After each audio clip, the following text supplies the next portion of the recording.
বন্ধুরা ভিডিওটা কেউ স্কিপ করো না, সম্পূর্ণ ভিডিওটা দেখো, ভালো লাগবে আশা করি। সেই অবধি দেখো। চলুন আমাদের প্যান্ডেলে চলুন। তোদের প্যান্ডেলে আমি মোটেও না, তোরা চাঁদার টাকা তুলে মদ খেয়ে শুয়ে থাকিস।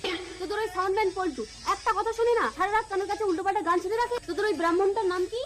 চৈতন্য। চৈতন্য। ওর কোনো জ্ঞান চৈতন্য আছে? ভুলভাল মন্ত্র পড়ে। আর তোদের ওই গাঁজাখোর ঢাকি আরতির সময় বিসর্জনের বাজনা বাজাচ্ছে। এই তুই আমাকে একটু মহিষাসুরের বাড়িতে নিয়ে চল তো। মহিষাসুর এক্ষুনি তো বাজারে গেল। এদিকে ক্যামেরাম্যান লাইটম্যান রেডি হয়ে গেছে, শুটিং আরম্ভ হবে। ও কি নাটক করছে? ওই তো মহিষাসুর, ওই তো। এই মহিষাসুর, এই শোন, ঘরে এসে ঢুকলি কেন? এই মহিষাসুর বেরিয়ে আয়। এই কি হয়েছে? না না, আমার স্বামী কোনো যুদ্ধ করবে না। যুদ্ধ করবে না মানে? চ্যানেলের টাকা নিয়ে ব্যাগ বাজার করে খাচ্ছিস, আর এখন মহালয়ার মহিষাসুর হবে না মানে? না না, গতবারের শুটিংয়ে তুমি আমার গোপন জায়গায় ঘা দিয়েছো। তা তুই অল্প দিন আগে মারলে মরতে চাস না কেন মহিষাসুর? এবারে তাহলে আমি অ্যাকশন বলার আগেই রিঅ্যাকশন দিয়ে দেবো। Roll camera action. রিঅ্যাকশন।